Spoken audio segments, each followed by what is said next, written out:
The Tale of Qoyllor and Ukuku. Long, long ago, that dim star was as bright as all the other stars you now see. Yet the lives of the tribespeople were much the same as they are in present day. To you, this way of life may seem overly familiar, perhaps nothing special, even lacking in excitement. But for Qoyllor, who lived on that star, it was anything but ordinary. Though the star that Qoyllor lived on was one that was closest to the tribes, yet still she was intimately far away from her brothers and sisters. Like you, she was always full of curiosity for things she didn't understand. Just as we who live on the ground gaze in awe at the starry sky, she too would often look down with great interest upon the tribes on the ground.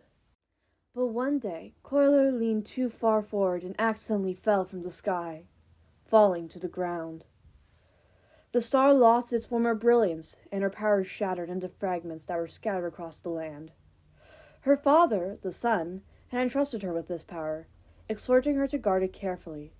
But now, without that power, she could never return to the sky. Qoyllor reflected upon how, when she was simply observing it from the stars, life on the ground had seemed so fascinating to her.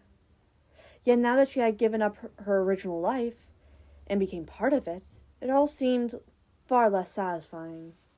For a long time, Qoyllor wandered alone, facing many dangers. For the wilderness back then was far more perilous than it is now. Yet despite her tribulations, she found nothing. Later, by other chance, she met Ukuku, a hunter from the tribe, and things began to change. Ukuku was a fierce warrior, as strong and silent as a bear. Upon learning of Qoyllor's plight, he agreed to help her search for the scattered shards of stars, then sent her back home. He prided himself on his skills as a hunter, both his prowess in the chase and, of course, his mastery of the art of tracking too. So, side by side, they set off for their roamings. They climbed high mountains and scaled great peaks, ventured into deep ravines and gloomy caves, and in the process defeated hordes of enemies and made scores of friends. Under Ukuku's watchful guidance, Qoyllor grew accustomed to life on the ground, just like you and me. Perhaps even better than some of us. She hunted, fought, and rested with saurians, recounting the incredible stories she had heard from the mouths of the storytellers to the children of the tribe, Atakatos, and chased after moontoes. Yet, occasionally, on those nights back when the unlit by glowing graffiti, the star in the night sky would suddenly remind her of her distant home. Now, she was even further from her brothers and sisters. Did they miss her too? After years of fruitless searching, Qoyllor began to wonder. Perhaps, in the same way that she had become part of the tribe, her lost power had long since been found. Perhaps the birds, beasts, and insects and snakes had claimed it for their own. When she asked Ukuku if he had grown tired of chasing such an elusive goal, the only answer he gave her was a short, "Sorry." What a tongue-tied hunter, she thought to herself. Yet his heart is kind. Besides, they had been searching blindly from the very start, and it was, by any reckoning, a difficult task. And besides, it really had nothing to do with Ukuku from the first, so his apology was utterly misplaced. Thinking back on how this quiet hunter had taken such good care of her, Qoyllor could only marvel at his kindness. Later on, Qoyllor and Ukuku were to form a family together, settling down in the corner of a tribe. And to think, the young children of the tribe had not the slightest inkling that their neighbor had fallen from the stars. Later on, Qoyllor and Ukuku were to form a family together, settling down in a corner of a tribe. And to think, the young children of the tribe had not the slightest inkling that one of their neighbors had fallen from the stars. Qoyllor had always been a cheerful disposition, and when things happened that could not be helped, she simply let them be. Though her homeland was now far out of reach, the twinkling stars seemed to greet her as they were her brothers and sisters themselves, and so she was content. But Ukuku, whose wish had seemingly come true, became even more silent and gloomy than before. Some said it was just his nature, while others speculated he was haunted by guilt as a result of having failed to fulfill his promise to Qoyllor. Such theories each have their merits, but as you know, when someone harbors an unspeakable secret, they tend to appear melancholy. and this was certainly the case for Yukutu. But what exactly the secret that Ukuku was hiding? Forgive me, I must keep you in suspense for now. And instead returns to the matter of the neighbors. It is said that a relative far off is less helpful than a neighbor close by, and in the tribe, we always rely on the support of our neighbors and friends. As bad luck would have it, their neighbor, Pochika, was a troublemaker who had never gone along with Ukuku. He had always tried to make things difficult for Ukuku, but as long as Ukuku ignored him, things never escalated. So before Qoyllor's arrival, they managed to coexist. But Qoyllor's presence ignited a spark in jealousy in Pochika, and once the spark was lit, it could not be easily extinguished. Ukuku is a kind person, and kind people always put the needs of others before their own.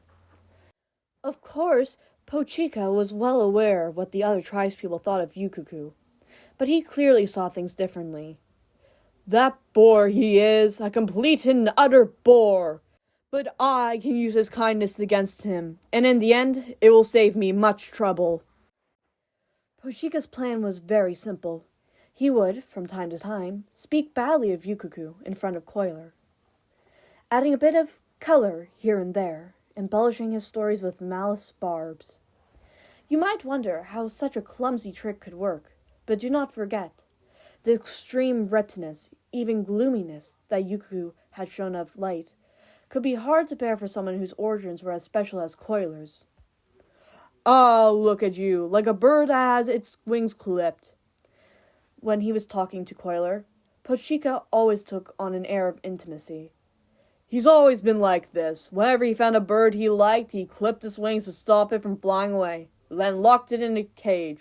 Pitiful, truly pitiful. At first, Qoyllor paid no attention to her vindictive neighbor's gossip, but after years of hearing it time and time again, she could not help to begin to have doubts. She longed to know what was in Ukuku's heart, but neither did she want to make a big deal out of nothing, so she tried probing with a few comments disguised as playful remarks. Yet as always, Ukuku seemed unwilling to engage, either dodging her questions or simply adopting his usual gloomy demeanor and answering only with heavy silence. Now, let us return to the secret that Ukuku had kept hidden within his heart. Everything he did only served to deepen Qoyllor's suspicions, and she was the type that liked to get to the bottom of things. After all, if it wasn't for that, she would never have fallen from her star in the first place. Under the pressure of her questioning, Ukuku soon confessed his secret. It turned out that the course of their travels together, he had indeed found some star shards. In other words, their goal that had always seemed so elusive to Qoyllor was not entirely without its clues. But by that time, Ukuku had already developed feelings for her, and he knew that when the day came when all the shards had been found, Qoyllor would return to the stars, and they would never see one another again. As I see it, it's hard for anyone to persist in something that goes against their nature for long, and Ukuku was no exception to this rule. When he finally revealed his innermost secret, it was as if a heavy weight had been lifted from his shoulders, and even the gloom on his face seemed to lessen. Yet, having heard his confession, Qoyllor felt only sadness and anger. Deceit and betrayal were things she had never before known. But now she understood that bitter pang. She really was a bird whose wings had been clipped. Thinking such a thought only served to convince Qoyllor that Yuku's actions could not be forgiven. And as we all know, though it takes great time to build, deep trust can be destroyed in an instant. Qoyllor demanded that Ukuku hand over the star shards he had hidden, but Ukuku refused.